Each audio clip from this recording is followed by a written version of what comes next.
Bom dia, satisfação em vê-los, sempre motivo de muita alegria estar aqui. Eu lamento para aqueles que já estão cansados de me ouvir, mas vão me ouvir de novo, né? Mas brincadeiras à parte, a gente tem que levantar em prece o nosso desejo aqui de que haja um pronto restabelecimento da esposa, né, do Tato, passou por essa necessidade de internação aí.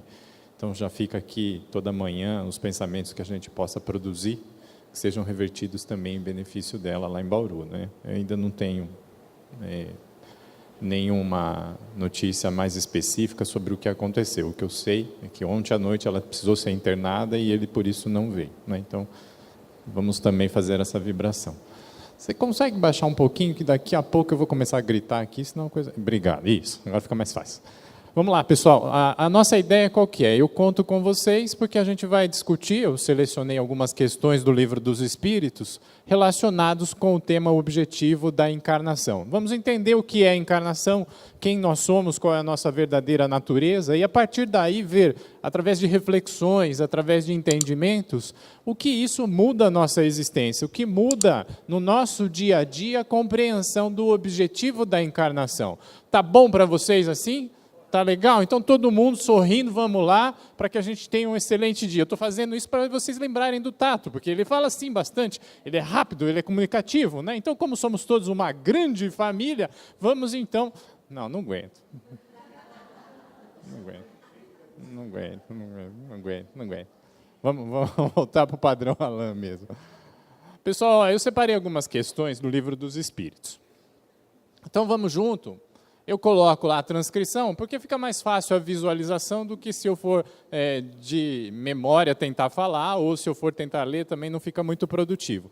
Então, eu coloco ali a transcrição, porque assim a gente acompanha o raciocínio com a escrita. E a primeira questão que é importante a gente entender, qual é a definição que se pode dar dos espíritos. Kardec tem uma preocupação. O que são, afinal, os espíritos? Aqui um detalhe, nós já estamos falando do capítulo, ou do livro 2 de O Livro dos Espíritos. O Livro dos Espíritos, lembrando apenas, é composto de 4 livros. No primeiro, as causas primárias. No segundo, o mundo espírita, né? O dos espíritos. Nós vamos aqui entender nesta obra o que é o mundo dos espíritos, o que são os espíritos, como eles se manifestam, qual a interação com o mundo carnal e como que é essa transição do mundo espiritual para o carnal, do carnal para o mundo espiritual. Então, este é o foco do entendimento. Então, aqui nós estamos já no meio, no começo do livro 2 de O Livro dos Espíritos. Então, tem um entendimento anterior, que é a palavra espírito, em letra minúscula, gravada lá, está logo nas primeiras questões, né? Que é o espírito com letra minúscula. E ali ele vai falar que é o princípio inteligente. Que nós temos o elemento material, que é a matéria, e o espírito, o princípio inteligente. Agora, nós encontramos a mesma palavra espírito grafada em maiúsculo, que há uma distinção clara que Kardec faz, porque Kardec tem essa preocupação, deixar os termos bem claros no seu significado. E quando ele usa a palavra espíritos com a letra maiúscula, ele tem um diferencial em relação à da letra minúscula, o princípio inteligente. Quando ele fala agora com letra maiúscula, ele quer saber o que é o espírito, o que são os espíritos. E a resposta, pode-se dizer que os espíritos são os seres inteligentes da criação. São os seres inteligentes da criação. Povoam o universo fora do mundo material. Nós compomos aqui, experimentamos o mundo material, nós estamos no mundo material. Fora deste mundo é que está o espírito. O espírito como aquele lá que compõe a parte inteligente da criação. A individualização daquele princípio inteligente da letra minúscula, a individualização daquele princípio inteligente gera o espírito, letra maiúscula. Esse espírito se manifesta na parte não material da criação do universo. Então, os espíritos estão situados, se manifestam predominantemente fora da matéria. São a parte inteligente da criação. Tranquilo até aqui, não é? Simples entender, espíritos que Kardec precisa saber. Pô, Alain, mas por que você está falando disso? Calma. Qual dos dois, o mundo espírita ou o mundo corpóreo, é o principal na ordem das coisas? A gente não tinha aprendido lá que eles povoam o universo fora do mundo material? Tínhamos, não tínhamos? Então quer dizer que existe um mundo material e um mundo fora da matéria, que a gente pode chamar de espiritual, como Kardec também propõe. Aí ele está dizendo assim, olha como ele é inteligente, se tem dois, um mundo material e tem um mundo espiritual, qual que é o prevalente? Qual é o mais importante? E a resposta está muito direta, não tem como duvidar. O mundo espírita, ou o mundo espiritual, para quem preferir, que preexiste e sobrevive a tudo. Então já aprendemos duas coisas. O espírito, como a individualização daquele princípio espiritual, forma a individualidade. Se expressa fora da matéria. E que o mundo espiritual, aquele no qual o espírito se manifesta, é o predominante em relação ao mundo material. Antes do mundo material já existia o mundo espiritual.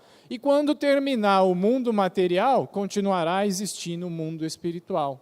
Não é? Então a sequência do raciocínio é assim: o que é predominante? O mundo espiritual ou o mundo material? Resposta simples, direta e que não dá mais já.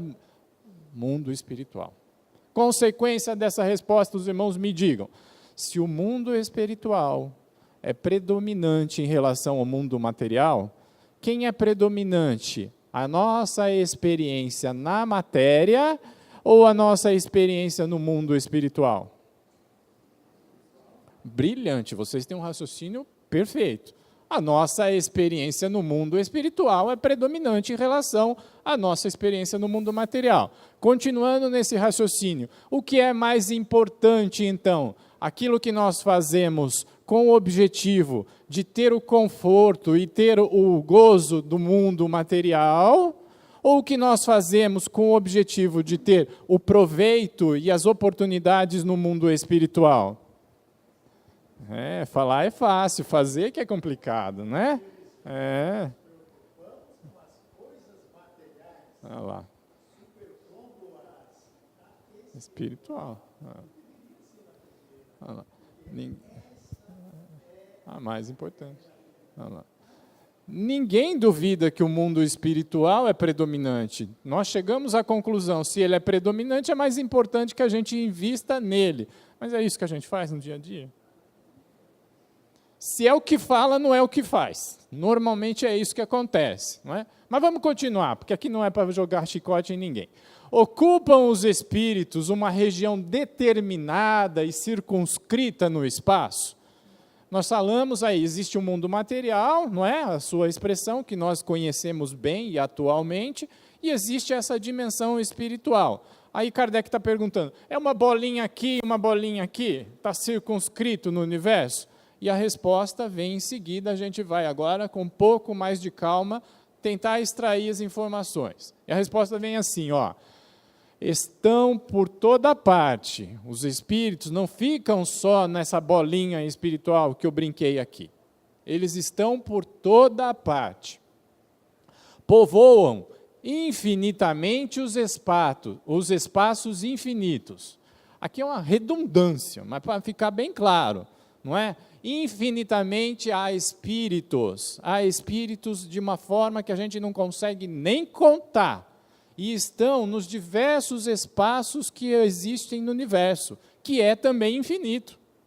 Por quê? Porque a gente já aprendeu lá com uma das respostas anteriores que Deus cria continuamente, Deus não para de criar. Ele não fez um conjunto de espíritos, está aqui germinado e agora cresçam. Não, ele continuamente faz a criação de espíritos. Como ele faz isso? Como é o laboratório dele? Eu não sei. E não sou só eu que não sabe. Kardec também não descobriu, e os espíritos superiores que ditam a obra também não sabem. E deixam isso bem claro. O nosso entendimento ainda falta um sentido para entender como Deus faz isso. Logo, logo, quando a gente estiver num patamar evolutivo superior, nós vamos ter acesso e compreensão a essas informações. Mas o fato e a informação é, continuamente Deus cria, e por isso o espaço é infinito, por isso a obra é infinita, por isso há infinitos seres espirituais. Continuando no raciocínio. Tendes muitos deles de contínuo a vosso lado, olha lá, de contínuo, observando-vos, sobre vós atuando, sem o perceberdes. Continuamente, ao nosso lado, tem espíritos que estão encarnados, que estão nos observando e nos orientando constantemente. Muito bem, estamos aqui numa projeção rápida, 97 pessoas encarnadas. E espíritos? Não sei dizer. E conectados pela internet, talvez mais ainda, não é? Não sei. Mas temos que saber isso, constantemente estamos sendo influenciados. E olha as informações interessantes. Pois que os espíritos são uma das potências da natureza e os instrumentos de que Deus se serve para a execução de seus desígnios providenciais. Juro por Deus, eu nunca tinha lido isso, embora já tinha lido essa pergunta e essa resposta 438 vezes. Eu nunca tinha parado para prestar atenção. E essa é a beleza do Livro dos Espíritos. Cada vez que a gente lê, mais a gente descobre coisas. No momento de vida que a gente está, é determinante para a leitura que você vai fazer.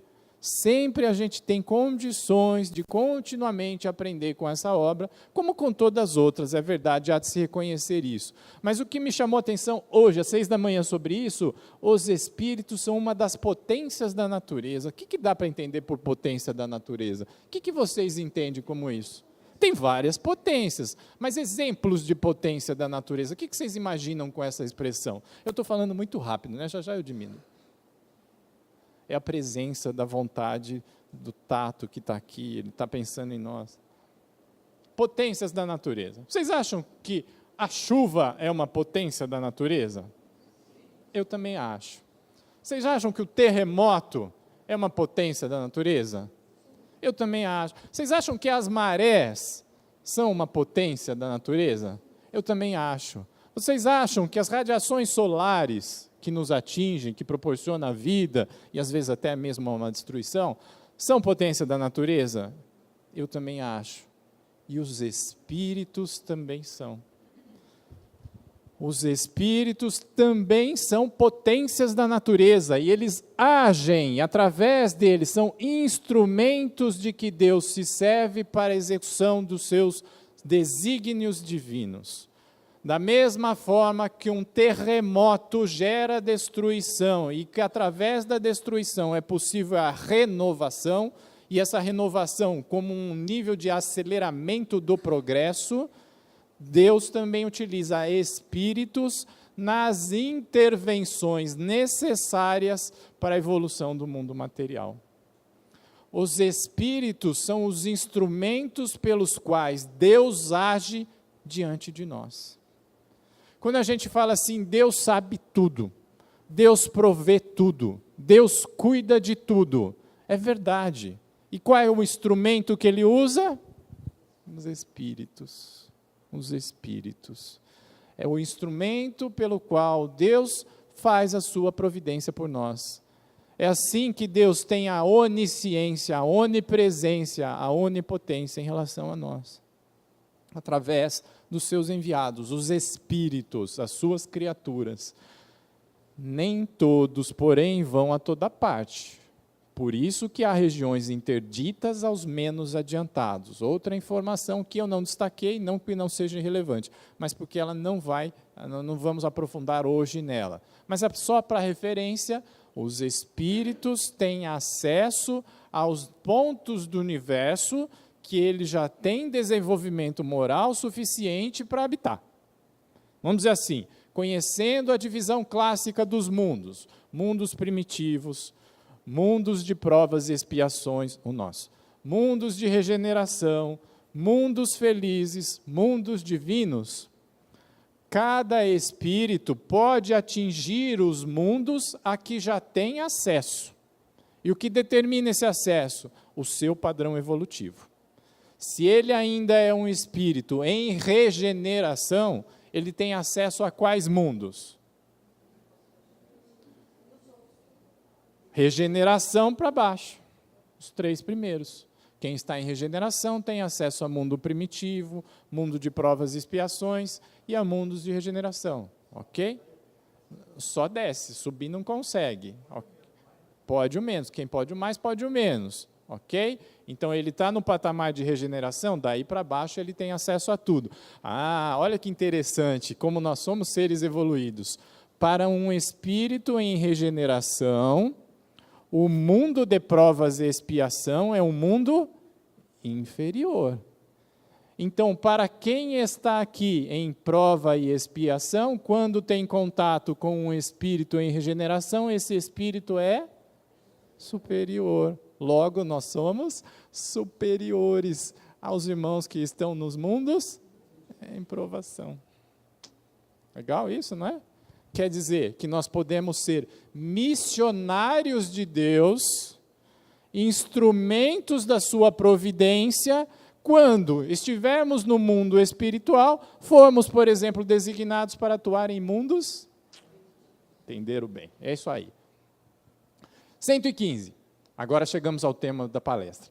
Dos espíritos, uns terão sido criados bons e os outros maus. Já lembramos que espírito é criado por Deus, que a gente não sabe como, mas é Ele que cria, ok? Cria incessantemente. Será que Deus cria como a Honda? Cria lá o Fit, cria o modelo CRV, cria o modelo WRV, modelo HRV? Não. Não. Deus não cria espíritos bons, anjos, e espíritos ruins, demônios. E espíritos intermediários, homens. Não. Essa é a resposta que a gente tem que aprender e entender sempre. E a resposta está aqui. Deus criou todos os espíritos simples e ignorantes. Isto é, sem saber. Os espíritos é que são ignorantes. Todos somos criados iguais, simples, sem complexidade nenhuma. Em essência, nós somos espíritos e a partir deste momento começamos um processo de escala evolutiva pelas experiências. Mas ninguém é privilegiado. Ninguém é criado por Deus, você foi criado para ser corintiano. Não. Isso é experiência evolutiva. Combinado? Combinado. A cada um deu determinada missão com o fim de esclarecê-los e o de fazer chegar progressivamente à perfeição. Deus criou todos simples e ignorantes, e a cada um deu uma missão. É isso que está escrito ali? E a gente sabe disso? Devia saber. Devia saber. A cada um Deus deu uma missão. A cada um Deus deu uma missão. Lá está escrito nessa resposta, que Deus deu a mesma missão para todo mundo? Não. Ele disse a cada um uma missão. Por outro lado, está escrito também que lá, que todo mundo tem missões diferentes. Também não está, por incrível que pareça. O que está escrito é que cada um tem uma missão. Dá para entender que se cada um tem uma missão, é porque essa missão é diferente e que não é igual. Eu falei igual agora aquela ex-presidente, né? Se é diferente, não é igual. Desculpem. A gente tem que também perceber os atos, as falhas, né? Mas tudo bem, volta. Se Deus designou a cada uma missão, é porque há necessidades diferentes. Vamos melhorar assim. Cada um tem uma necessidade, porque através do desempenho dessa missão vem o conhecimento e a progressividade da perfeição. Agora, entendam, não é que Deus criou elemento A, sua missão é ser corintiano. Elemento B, sua missão é ser advogado. Elemento C, sua missão é ser médico. Não, ele não está dizendo isso. Em cada momento evolutivo, nos é atribuída uma missão. Não é? E que, na diversidade... Mas não vou falar, depois a gente chega lá. Nesta perfeição que nós vamos chegar, é que ele se encontra a pura e eterna felicidade. Passando pelas provas que Deus lhes impõe, é que os espíritos adquirem aquele conhecimento. Agora vem. Uns aceitam submissos essas provas. Deus deu uma missão para cada um. Uns aceitam submissos essas provas e chegam mais depressa à meta que lhes foi destinada. Outros só suportam lamentando, e pela falta em que desse modo incorrem, permanecem afastados da perfeição e da prometida felicidade. Cada um tem uma missão dada por Deus. Por quê? Nós vamos aprender já já. Os espíritos que ele está referindo aí, somos nós. Tá bom? Já vou falar. Como diz o outro, pronto, falei. Nós somos esses espíritos. Nós só temos uma diferença de nomenclatura, já já eu falo disso, mas somos nós. Todos esses espíritos que estão habitando o mundo espiritual, como que estão transitando pela matéria, têm missões particulares. Agora, você se perguntou, qual é a sua missão? Qual é a sua missão? Nós não estamos falando de profissão, nós estamos falando de missão divina. Uma das manifestações da missão divina pode estar na profissão, mas pode não estar. Qual é a sua missão perante Deus? Alain, você pode me ajudar a dizer qual é a sua missão? Posso. Pesquisa. Faz uma interiorização. Observa a sua vida. Observa quais são os seus desafios. O que te incomoda, o que te impulsiona, o que te alegra, o que te entristece. Observa tudo isso, usa o raciocínio que Deus te deu, a inteligência que está inerente a você e chega às suas próprias conclusões. É assim que eu posso ajudar a dizer qual é a missão que Deus nos deu. Eu vou falar da minha, por exemplo, aquela que estou entendendo hoje. Estou numa casa espírita. Tenho aqui a possibilidade de dividir com os irmãos, numa manhã não programada, um conhecimento. Tenho sob minha responsabilidade direta 3 filhos. Tenho sob orientação profissional 10 ou 12 funcionários. Então, o que eu estou entendendo que é a minha missão? Minha missão é dividir conhecimentos. Minha missão é orientar quem está sob meu comando. Minha missão é usar os recursos que tenho, as facilidades que tenho, às vezes de raciocínio, às vezes de expressão, para ser um bom orientador. E como é que eu desempenho essa missão? Com humildade. Senão não adianta nada. Porque se eu for autoritário, se eu for impositivo, eu não exerço a caridade. E sem exercício da caridade eu não atinjo o cumprimento da missão. Cada um de nós tem missões. Agora, ninguém vai se isentar dela. Por quê? Porque Deus usa você para ser o seu instrumento dele da justiça. Usando os espíritos, encarnados ou não, Deus promove a providência e a justiça. Quer queira ou quer não queira, você vai atuar em benefício da humanidade. Quer queira, quer não queira, você vai ser um instrumento da justiça divina. Agora, uns fazem isso, segundo nos ensinam os espíritos, com resignação. Aceitam submissos essas provas. Porque, às vezes, essa prova não é ser líder. Às vezes, essa prova é carregar o piano. Às vezes, essa prova é construir casa. Às vezes, essa prova é abrir alicerce sob o sol. E isso é rude, é difícil, e não é todo mundo que aceita. Mas sem esse irmão não haveria progresso. Sem esse amor que esse irmão impõe na sua obra, não haveria proteção, não haveria abrigo. Então ele também cumpre a missão. E aquele que cumpre, às vezes, essa missão árdua, com submissão, atinge a felicidade mais rapidamente. Outros fazem aquilo lamentando, ó Dinha, ó azar. E esses demoram muito para atingir o patamar da felicidade. Eles ficam remoendo as dificuldades, ficam atrasando o progresso deles próprios.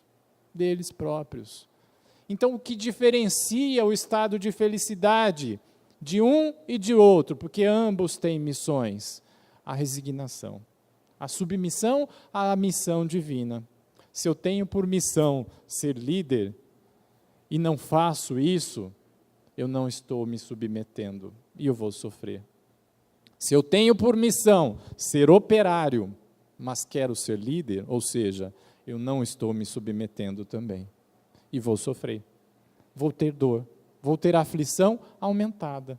No Livro dos Espíritos tem uma questão, que eu não lembro o número, também não sei precisar nem que capítulo está, mas me veio à memória agora. Tem assim, também não sei se é esse o exemplo, mas vocês vão me perdoar se não for, mas a essência é a mesma. Muitos viriam para ser ótimos operários, mas se tornam péssimos administradores. Por quê? Não tiveram humildade, não foram resignados. Não é? Não podia Deus isentar os espíritos das provas que lhe cumpre sofrer para chegar à primeira ordem dos espíritos? Poxa, Deus é Deus. Facilita para nós. Facilita para nós. Se Deus os houvesse criado perfeitos, nenhum mérito teriam para gozar dos benefícios dessa perfeição. Onde estaria o merecimento sem luta? Demais, a desigualdade entre eles existentes é necessária às suas personalidades. Peço licença, não vou falar disso, porque eu não entendi. Mas tem um conhecimento aqui que logo a gente descobre. Eu, pelo menos. Por quê? A partir desta minha ignorância, eu fiquei curioso e vou pesquisar um pouco mais. O quanto isso influencia na personalidade do homem? Vou pesquisar. Não vou falar disso. Então, eu grifei, olha a técnica, grifei a parte que eu entendi. Né? E é dela que eu falo. Acresce ainda que as missões que desempenham nos diferentes graus da escala estão nos desígnios da providência para a harmonia do universo. Por que Deus não criou todo mundo perfeito? Por que Deus cria todo mundo lá na ignorância e vai numa escala evolutiva a chegar à perfeição? Mas, porque cada um terá uma velocidade diferente de progresso. Por que um atinge aquela escala rapidamente, num instante X, e o outro leva 7, 8, 15x para chegar no mesmo lugar? Isso significa que nessa escala todos nós estamos em pontos diferentes. Com isso nós preenchemos o universo. Com isso, com as aptidões diferentes, porque a cada evolução, a cada passo evolutivo, uma nova virtude. A cada virtude, uma nova habilidade. A cada nova habilidade, uma nova competência. A cada nova competência, uma nova responsabilidade. Com isso, nós vamos preenchendo os universos das responsabilidades. Aquele que ainda é rude no pensamento, desempenha muito melhor as atividades físicas. Aquele que já é sutil no pensamento, desenvolve muito melhor as habilidades intelectuais. E o mundo precisa do pedreiro como precisa do engenheiro. O mundo precisa do enfermeiro como precisa do médico. O mundo precisa do escrivão como precisa do juiz. Cada um no seu momento intelectual. Cada um no seu... E todos cumprindo a missão divina.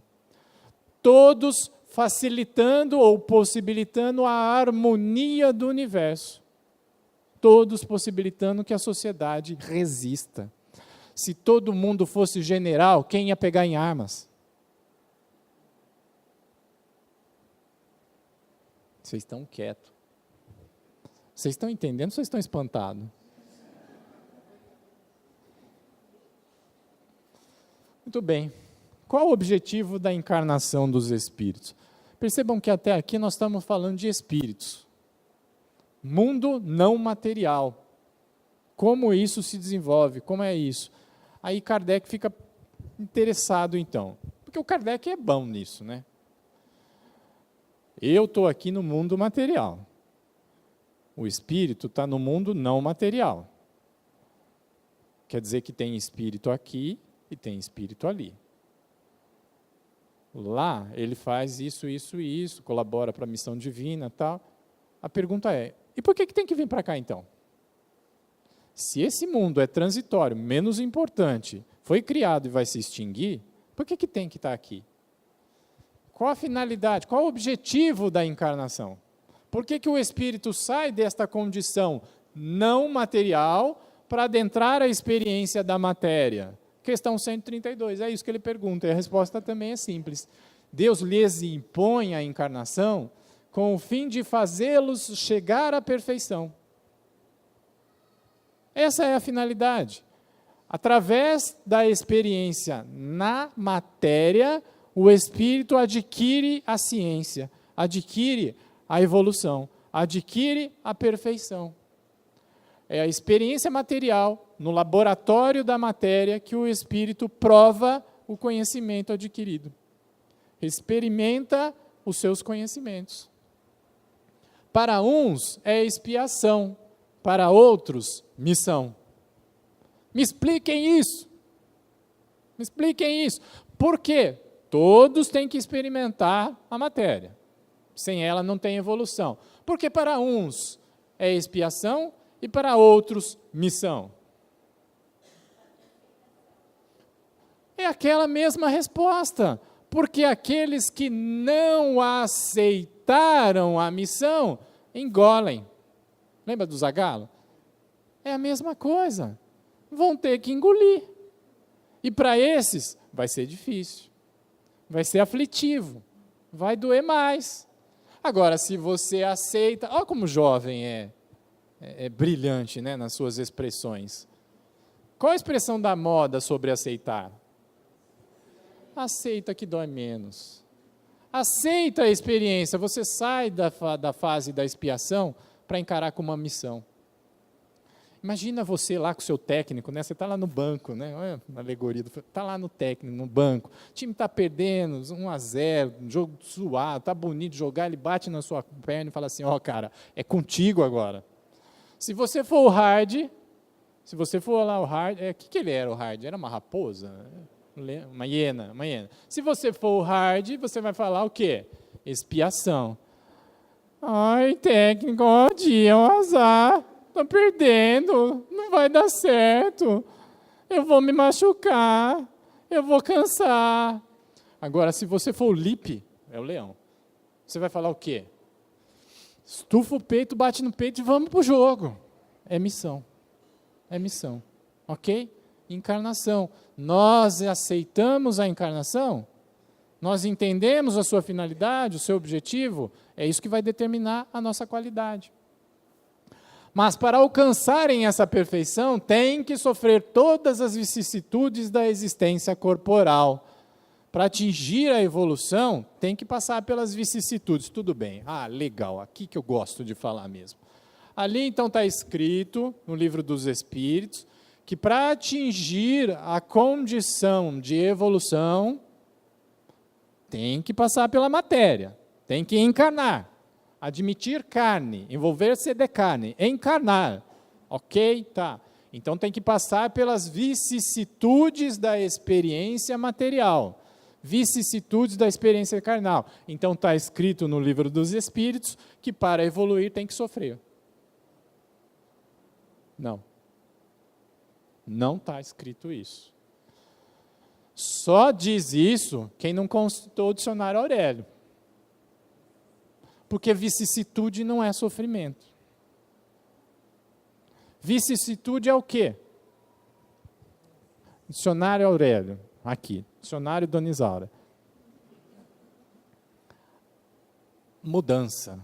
Vicissitude é mudança. Alternação.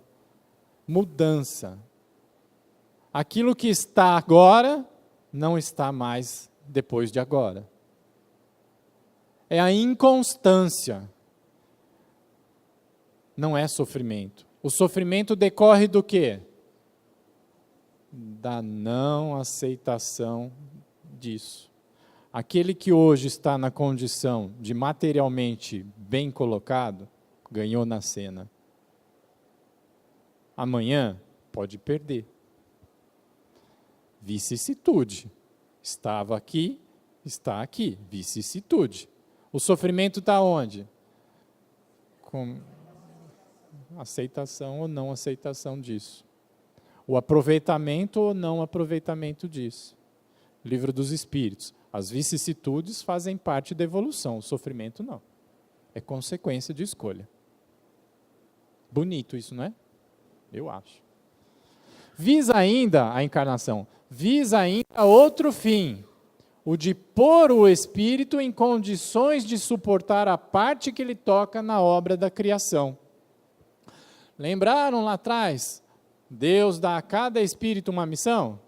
Lembram? Como é que essa missão é desempenhada? Aqui. Aqui. Como que ele faz isso? Está escrito aqui também, ó. Para executá-la é que em cada mundo toma o espírito um instrumento de harmonia com a matéria essencial desse mundo, a fim de aí cumprir daquele ponto de vista as ordens de Deus. Grego isso, né? Não é, é simples. O que ele está falando? Não são diversos os mundos? São. O espírito não vive na dimensão espiritual, não material? Sim. Para se expressar no mundo, encarnação, obrigatoriedade, não tem escolha. Vamos lá. Ele vai precisar de alguma coisa, não vai? O que ele vai precisar para encarnar? Matéria, corpo. Exatamente. E que tipo de corpo ele vai escolher? Está dito aqui, o que está em harmonia com o local em que ele vai. Espírito X3, CPTO, cara 1, 5, sigma, delta, não sei o quê. Você tem uma missão. Faz de conta. Você tem uma missão, o quê? Encarnar na Terra. Na Terra. Ah, na Terra? É legal, na Terra. Vamos lá, junto. Preciso de um corpo. Onde eu vou pegar esse corpo? Na Terra.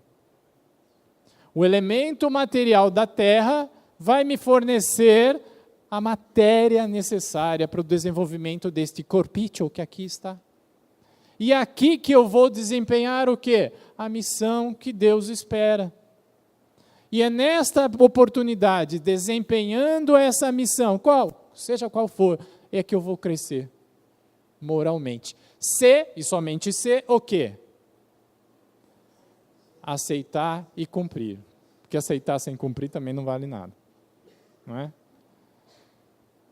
Vai entrar no jogo? Vai, aceita, legal, mas fica lá na ponta esquerda, não sai de lá, planta e não corre. Não adianta. Aceitou, mas não desempenhou. Ok? Essa é a experiência da encarnação. É assim que, concorrendo para a obra geral, ele próprio se adianta. Quem adianta também é o tempo.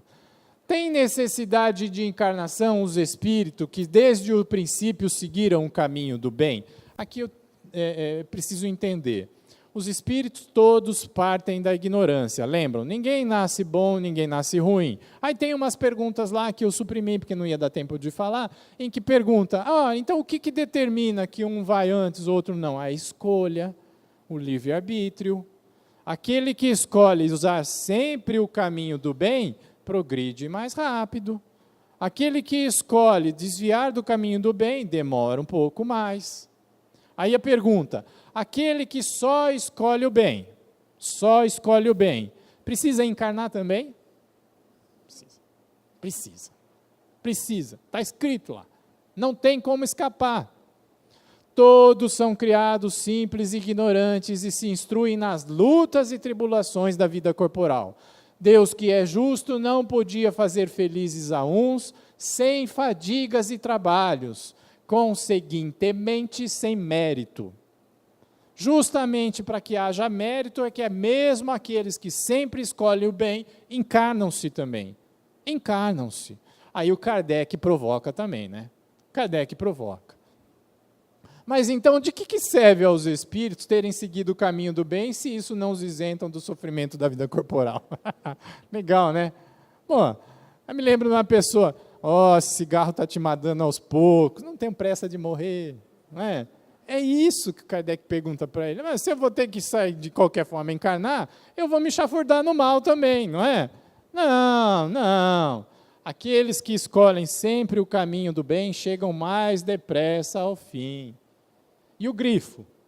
Demais, as aflições da vida são muitas vezes a consequência da imperfeição do espírito. Isso reforça aquilo que eu disse, que não está escrito no livro dos espíritos, que o espírito em evolução precisa sofrer. O sofrimento vem do quê? Da imperfeição. Da imperfeição. As escolhas que faz, que são livres, proporcionam consequências, algumas dolorosas, algumas aflitivas, algumas penosas, mas dentro do livre-arbítrio. Quanto menos imperfeições, quanto mais escolhas acertadas, quanto mais virtudes desenvolvidas, menos tormentos. Aquele que não é invejoso, nem ciumento, nem avaro, nem ambicioso, não sofrerá as torturas que se originam desses defeitos. Minhas irmãs ciumentas, ninguém sofre mais de você do que vocês. O ciúme corrói, o ciúme tira a paz, o ciúme não te deixa dormir, o ciúme te faz criar monstros. Quem fez isso? Deus? Não, foi você. A sua escolha. A sua momentânea imperfeição de estar ainda ciumenta. Mas que isso significa? Eu não sou psicólogo. Podem pesquisar, psicologia, vão lá, faz um tratamento, autoconhecimento, inteira-se disso, que vai ser muito mais legal. Vai conquistar uma nova virtude. A virtude da confiança, a virtude da fé, a virtude da resignação, vai matar o ciúme, vai enterrar o ciúme e não vai mais sofrer a insônia, não vai sofrer mais as alucinações, não vai sofrer mais as dores que o ciúme proporcionava. Fácil entender, não é? Como pode a alma que não alcançou a perfeição durante a vida corpórea acabar-se de depurar-se? Bom, todo mundo entendeu, então, que a gente sai da condição espiritual ignorante e que esse processo evolutivo pressupõe a encarnação, com o elemento material que nós vamos colher no mundo em que fomos destinados por missão. Nesta missão encarnatória, por exemplo, quem tem a missão na vida, na Terra, tem uma experiência encarnatória que varia aí de 3 meses, 2 meses, alguns dias, a 100, 115, eu não sei se o mais longevo foi 114 ou 115 anos, mas não passa disso. Não é? Se passa, começa a dar trabalho. Não é? Meu sogro costuma dizer, esses últimos 40 anos daqui vai ser complicado. Não é? Os últimos 40 anos de vida é complicado. É possível, mas é complicado. Não é?